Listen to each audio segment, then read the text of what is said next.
Aujourd'hui, le verdict est tombé, il y a eu des condamnations et le juge aussi a demandé à ce qu'on vous dédommage. Comment est-ce que vous avez vu ce verdict? Bon, le verdict est tombé, il y a eu des délibérations. Bon, d'une part, on est content, d'autre part, on n'est pas content. Quand on nous dit que c'est les accusés qui vont nous indemniser, on va attendre les accusés. Non. L'État doit prendre ses responsabilités et nous lançons un appel à la communauté internationale, la Cour pénale internationale, parce que le combat ne fait que commencer. Nous, d'une part, on est contents, on est des Guinéens, on pouvait se pardonner parce qu'on est venu à la justice. Moi, à chaque fois, je dis réconciliation se base sur la justice. Quand il y a la justice, il y aura réconciliation. Aujourd'hui, il y a d'autres qu'on a fait. Selon les préjudices, en matière de pénal, c'est individuel.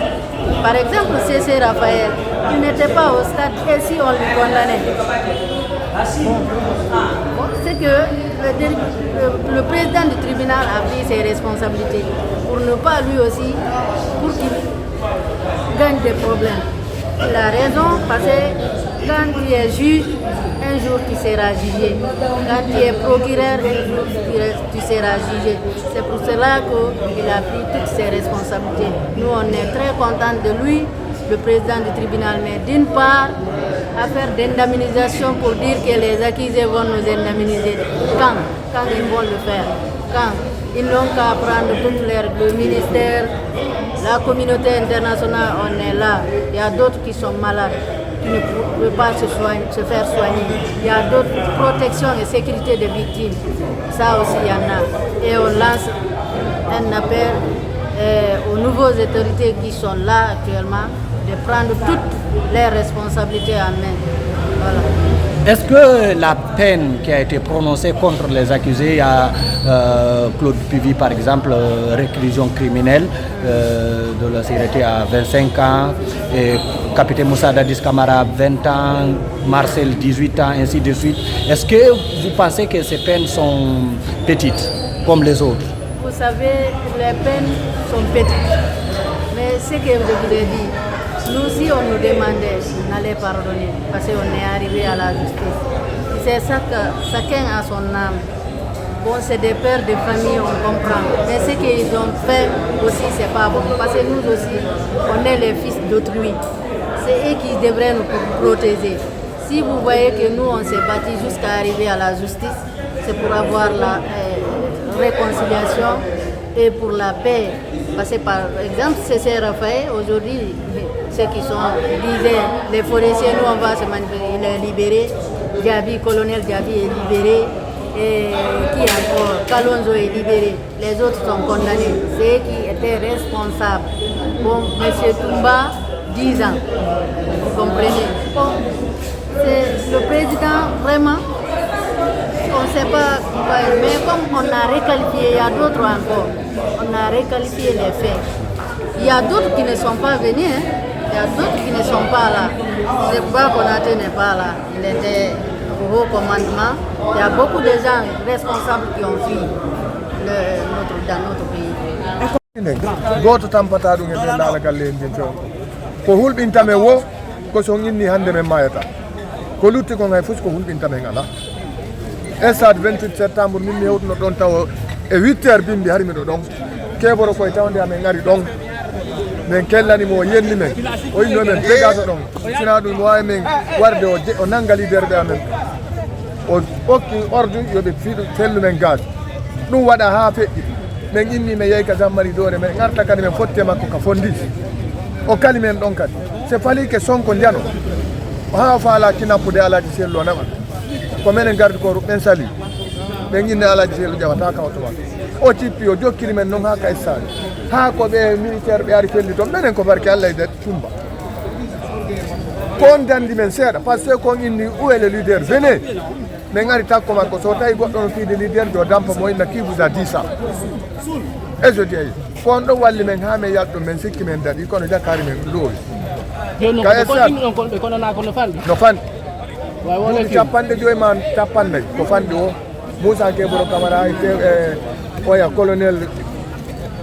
o Keboro Camara Keboro that is Marcel Gilabou ben ko condamna ko no fandi ha fi men si da kitino do timba ara on sa fu parce que on no mi no danda wobbe no dandi wo kono be do ko be wonno men yawa nam hara be yewti kadi fi dédommage on kay no kadara no wodi wonbe inde no kay no fandi on ko wiido dédommage on kad no fandi sino fan mi hoolaki hay hettoto kadi min on mi hoolaki parce que de ngandi kono no fandi kadi a wawata ne irde be ngure ma dan den ko be do ko perduda ko fop wawata rek menen kam on do hande men gaynta fu hande kadi men gayni nawude men perdino bi amen golle ala ka fuddite ala ko marno da fo ay a nyami fop kon to fuddito menen men perdino kono makete don Mariama Diallo haray ko on victime be 28 septembre haray hande jugement on do gasi be condamni accusé ben do ko honno yiru don konko nde nyaawore no fedirno ngeno be condamniri be non nyaawore no feddiri non nyaawore ne feddiri no moddiri nam ko mi falano ko wadi joni no stabe condamni be joni be wakkilo be naba ay jama on sendike jama on mai jama on barmi ko ipiji bonni jama on violama ala ko te yal ka stade ara woni ko be jonni ben di ay duwadi jonni dede o wonon be victime dédommagement o woɓɓe no innude o dédommagement ji mbuuɗi ko ɓeni ko ɓe yoɓay onon victime ɓe wona victime ɓe viol ma ɗum bonnanaɓe ma barminaɓe haray no fanɗi onon ko honno yiru ɗon onon kadi ko ɗon tawti ɓe innuɓe ɗum ɗon no fanɗi joni komi innata ɓe joni se ko ɗin ɗon danni jonni de heɓe jonni kono ɓe démage ɓe ɗumani fof kala heɓa ko mon ko nder ɗon kala victime jo ngalne Rugiatu Kamara misi Rugiatu Kamara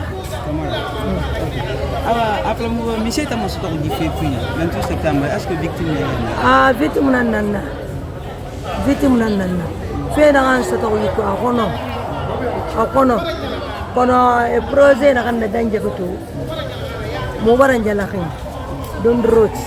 ibarame mo baran jala khin habi pa khafi matiskene nan birabi fi fora anum menge sanyi hanji fe na yaiba ibarame mo to na be mo baratoro ibarame mo furane fe bir mo soto ala no habi pa ne na mo dandang ibarame ya kosi de projet na kan da baga mo baran jala khin don road kone enakan falaki ibarame yaga mo demazi ibarame kana raba mo toroki mo ga ka be bi barame mo kura mo ama mo amma few ibarame mo to ke mo ama mo amma no e mo ama ga fe ko mo ga bu ke fa mo ama mo ga fe ko ma ibarame mo na ala na nyira anu anda danu mo fa ni ibarame na milliard finance la dédommagement wotam bena fam ya uru yara mona mene ba ala barara gire bar na fala mona mene na fam don roti ibarani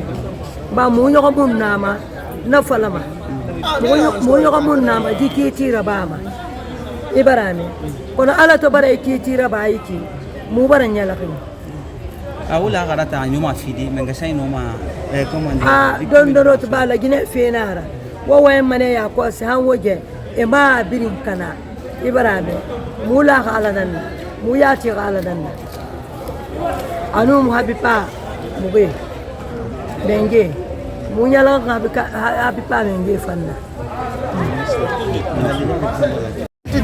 konno wiyete ɗon ko Mariama Baylo Diallo dik Sénégal ok hande ɓe joni verdict on ɓe condamni ɓe accusanoɓe e wona capitaine Dadissin e ɗumen fof ko honno yiru ɗon o verdict jonnaɗo hande condamnation o no mi yiri noon condamnation o ko ɗum woni ellala condamnation min e parent on ellala par ce que koɓe duwa kon ɓe waɗi tigi tigi o menen victime ɓen dédommagement ngamen o haray ko ɗon simin yiyay ella seeɗa kono hay ɗum ɓayen fof ken guinéen il faut ken guinéen si tawi ko fiyen feppu koko moƴƴi kon waɗeten e fiyen feppu fi to haasidi nato hakkude men koɓe waɗi kon ko proclaire o waɗi kon c'est bon min mi yaali ella awa